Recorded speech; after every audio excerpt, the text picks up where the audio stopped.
My WaterPik cordless plus water flosser suddenly lost pressure again about 10 months after the first repair. In part 1, I was able to fix the problem by swapping the flexible flaps of the pump's intake and output check valves. Now in part 2, I'll show how the valve was fixed using a piece of plastic cut from this yogurt container lid. I start by removing these 4 screws that secure the back cover.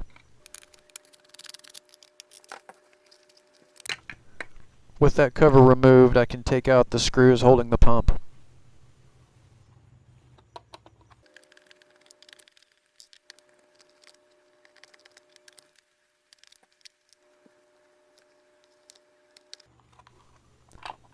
The pump comes out now, and the valves are inspected after outing this one last screw.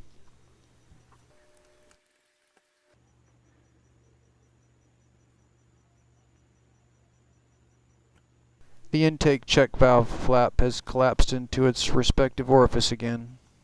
I'm going to replace it with a piece of plastic cut from a flat, smooth section of this yogurt container lid.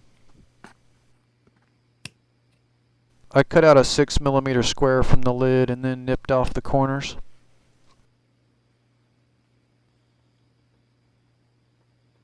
Then it was installed like so into the intake valve body. Now the pump is reassembled.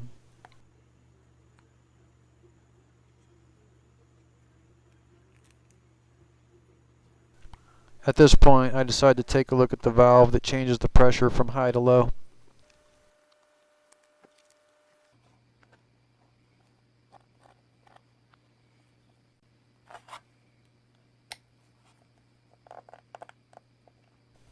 It appears to me that the valve restricts water flow when set to low. I assume any restriction is going to raise the pressure in the system and increase the load against that intake valve. This in turn may cause failure to happen sooner. A partially clogged tip or holding the tip too close to my teeth might also contribute to the early collapse of the pump's intake valve flap. I wasn't confident that this mod would work, so I didn't even bother cleaning the unit before reassembly. I accidentally broke part of the pump off, but it's not critical.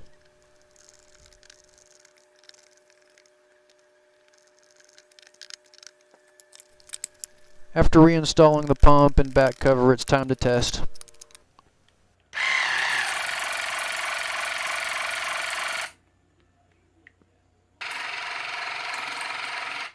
The customized valve actually works great. It's been about 2 months now since I made the repair, and so far it's still working great. If I have any more problems with it, there may be a part 3. Thanks for watching.